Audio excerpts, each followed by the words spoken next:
August மாசம் 3ஆம் தேதி நம்ம தமிழ்நாடு மக்கள்கிட்ட கர்நாடகா மக்கள்கிட்ட ஏன் அரசியல் வட்டாரத்தில் ஒரு மிகப்பெரிய எதிர்பார்த்த ஒரு விஷயம் நம்ம தமிழ்நாடு முதலமைச்சருடைய பெங்களூரு பயணம் அது இப்ப ரத்து செய்யப்பட்டது. இந்த ரத்து செய்யப்பட்டது நம்ம மாநில முதலமைச்சர் ரத்து பண்ண கிடையாது. கர்நாடகா முதலமைச்சராக கூடிய டி.கே. சிவகுமார் செய்தியாளர்களை சந்திச்சு முதலமைச்சர் விஜய் அவர்களே இப்போதைக்கு நீங்க பெங்களூர் வர வேண்டாம், இங்க இருக்கக்கூடிய சூழ்நிலை வந்து சரியில்லை, அதனால இந்த பிளானை கேன்சல் பண்ணிடலாம்னு சொல்லி அவரே கேன்சல் பண்ணிட்டார். சோ அந்த பெங்களூர் பயணம் ஏன் ரத்து செய்யப்பட்டது, இதுக்கான காரணம் என்ன, அந்த காவேரி விஷயத்துல என்னதான் நடக்குதுன்னு சொல்லி இந்த வீடியோல தெளிவா பார்க்கலாம். இந்த பெங்களூர் பயணம் முதலியே ஏற்பாடு பண்ணாங்கன்னா காவேரி விவகாரத்தை பற்றி மேகதாது அணை கட்டத்தை பத்தி பேசுறதுக்காக நம்ம தமிழ்நாட்டை சேர்ந்த 13 பேர் கொண்ட குழு பெங்களூர் போறதா ஒரு பிளான். அதற்கான ஏற்பாடுகள் பெங்களூர்ல நடந்து வந்துச்சு. சரி, தமிழ்நாடு முதலமைச்சர் பெங்களூர் வராது, அவருக்கு எந்த மாதிரி பாதுகாப்புலாம் தரலாம்னு சொல்லி அங்க இருக்கக்கூடிய முதலமைச்சர் டி.கே. சிவகுமார் அங்க இருக்கக்கூடிய உயர் அதிகாரிகளோட ஒரு ஆலோசனை பண்றாரு. ஆலோசனை பண்ணிட்டு கொஞ்ச நேரம் கழிச்சு செய்தியாளர்களை சந்திக்கிறார். அதுல என்ன சொல்றாருன்னா, முதலமைச்சர் விஜய் அவர்களே இப்போதைக்கு நீங்க பெங்களூர் வர வேண்டாம், ஏன்னா இங்க சூழ்நிலை வந்து சரியில்லை அப்படின்றார். அதுக்கான காரணம் கர்நாடகாவில் இருக்கக்கூடிய பெங்களூரு, மங்களூர், மண்டியா போன்ற இடங்களை தமிழ்நாடு தனி தரக்கூடாதுன்னு சொல்லி அங்க இருக்கக்கூடிய விவசாயிகள் கடையெடுப்பு போராட்டம் பண்ணிருக்காங்க. ஒரு பக்கம் அங்க இருக்கக்கூடிய பிஜேபி தமிழ்நாடு தனி தரக்கூடாதுன்னு சொல்லி முன்னாள் முதலமைச்சர் எடியூரப்பா தலைமையில போராட்டம் பண்ணிருக்காங்க. இன்னொரு பக்கம் வாட்டல் நாகராஜன் ஒரு ஆளுநர், அவர் என்ன சொல்றாருன்னா, காவேரி நீர் வேணாம்னு சொல்லி பெங்களூர் வந்தார் அப்படின்னா அவர் எதிர்த்து நாங்க போராட்டம் பண்ண மாட்டோம். ஒருவேளை காவேரி நீர் வேணும்னு சொல்லி அவர் பெங்களூர் வந்தார் அப்படின்னா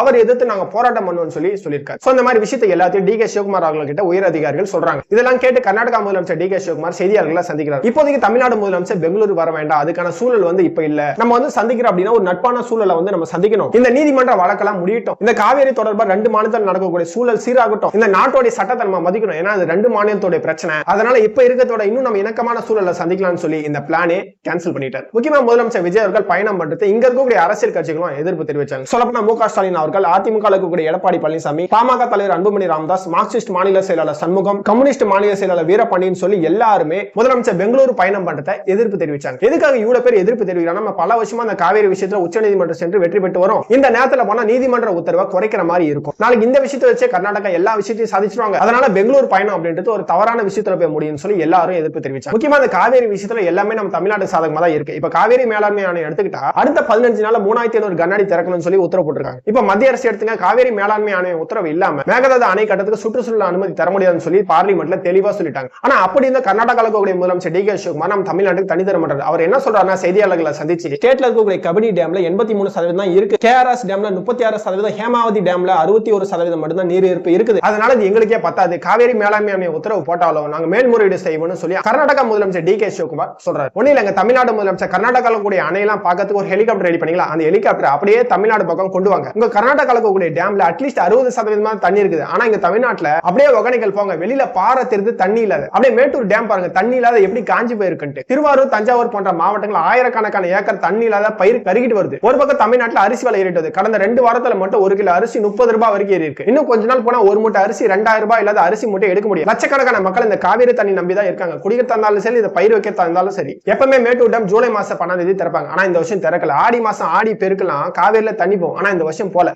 இந்த ஜூலை மாசம் 12ஆம் தேதி திறக்காத காரணம் அந்த இடத்துல தண்ணி கிடையாது, அது வேற விஷயம். அதனால தமிழ்நாடு மக்களுடைய வாழ்வாதாரத்தையும் கருத்தில் கொண்டு இந்த தண்ணியை திறந்து விடுங்க. இந்த இன்ஃபர்மேஷன் பிடிச்சிருந்தா மறக்காம ஒரு லைக் பண்ணி அப்டேட் நாயகன் சொல்லி நம்ம சேனலை சப்ஸ்கிரைப் பண்ணி வச்சுக்கோங்க. அடுத்து ஒரு நல்ல இன்ட்ரெஸ்டிங்கான கண்டென்ட்ல பார்ப்போம்.